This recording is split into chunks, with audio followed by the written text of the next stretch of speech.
My brothers and sisters, and my beloved confreres, I extend to each one of you a very hearty welcome on this 15th Sunday of the liturgical year. We are presented with a wonderful theme, the theme of the soil that produces hundredfold. After having read all the three readings of the day, I would title this Sunday in this way: Character, the soil that produces hundredfold. Let me explain to you an experience that I had as I was a student in Germany. I came in contact with a retired teacher who in fact took time to teach me the German language. One day, as I was with him, he shared with me a classroom experience. He went into the classroom and told the students, "I'm going to put a class test for you." And then he gave them the questions and told them they need to write the answer in 1 hour time. After 1 hour, he returned to the classroom, collected the answer sheets, and took these answer sheets with him home. And at home, he was valuing this paper, and he found 12 of the students had the same right answer and the same mistake. Normally, we call it as copying. But this teacher, without minding what the students did, gave them the mark they deserved. Next day, he came to the classroom with the answer sheets. He distributed the answer sheets to the students. Thereafter, he went to the blackboard and wrote 21 words on the blackboard. And the words were these: "The measure of a man's character is what he would do if he knew that he would never be found out." I can explain it in a simple manner. Suppose if you are traveling on the way and on the road you find a 2000 rupees note lying there. You look both sides and you take the note and put it in your pocket. That is your character. The measure of a man's character is what he would do if he knew that he would never be found out. One of the greatest lessons for life. Character is the soil on which we need to sow the seed. Today, in the Gospel of Matthew, chapter 13, verses 1 to 23, in fact, a long passage, Jesus brings home to us the beautiful parable, which is so familiar for all of us, the parable of the sower and the seed. A sower goes out and he sows the seed, and some seeds fall at the roadside, some fall on the rock, some fall in the midst of the thistles, bushes, but some of them fall on the right and fertile soil. But the interesting aspect of this sower is, the sower is not at all worried that these seeds have fallen on the roadside, on the rock, or in the midst of the bushes or the thistles. But he is so much caring about those seeds that have fallen on the fertile soil. And this exactly shows forth the attitude of God. The seeds that are falling on the right soil, the sower is very sure they will produce maximum fruit, 100-fold, 60-fold, 30-fold. And he is not at all worried that a few fall astray. Every word that Jesus speaks has got a prophetic tonnage. Jesus always foresaw what would happen with his disciples in the future.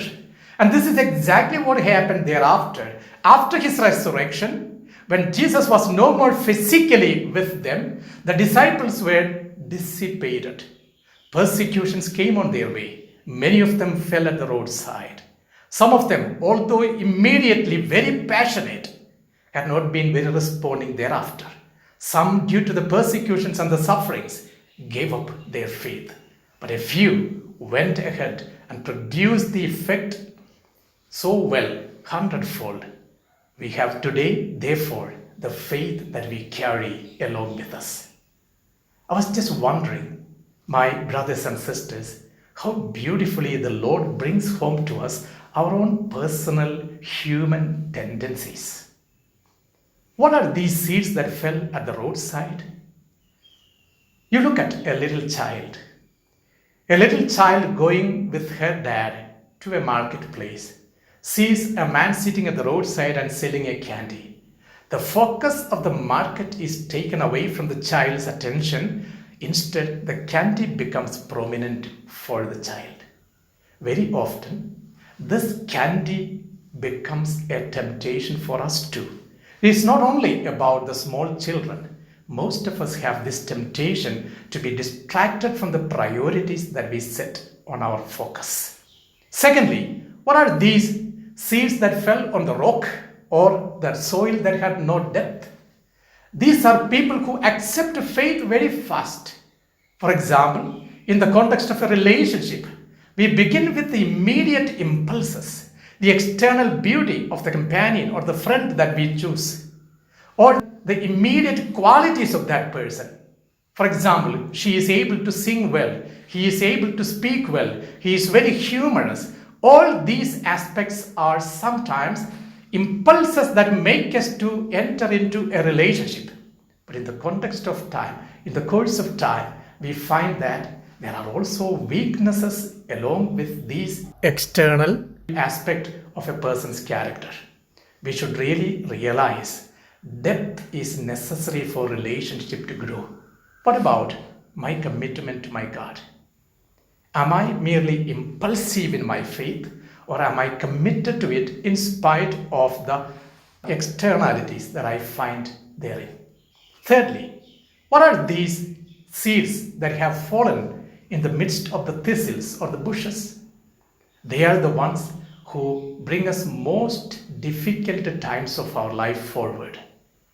They are the sufferings, the sicknesses, the financial crunch that I experience, the struggles of the death of a dear one in the family. All these situations of my life sometimes make me ask the fundamental question: why should I love God? If God is there, why these sufferings in my life? Jesus foresees all these aspects of our life. That's precisely, you would read, from the beginning of the Bible till the end of it. All these are connected with life.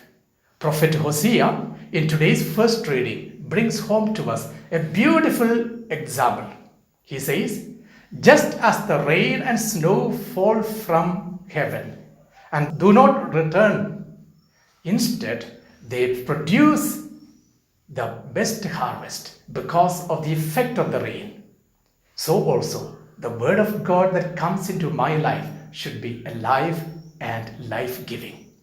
Water is one of the greatest symbols that is used in the Bible. Water is the sign of life. Creation is groaning for that eagerness to reach up to heaven, says St. Paul in today's second reading. And Jesus brings the example of the seed. Life is always aplenty.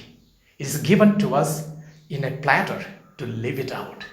But the greatest danger that we would face in our life today is short-term thinking. When we think in terms of eternity, we would always notice one thing, my brothers and sisters: our values change. The concept of our relationships change. The understanding of our relationship with God change. Our perspectives change. Are you setting your premium on God or temporary achievements? Today, we are called to be people of character.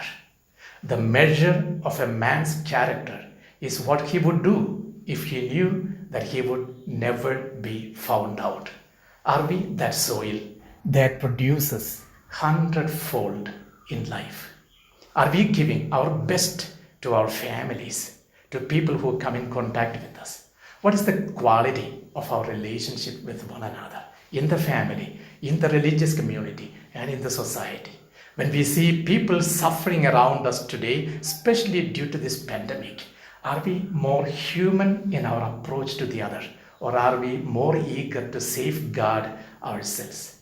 Let us take charge of life today in the light of the gospel as well as the readings that are presented before us. Let God's plan be implemented hundredfold in our life. May God bless us. Amen.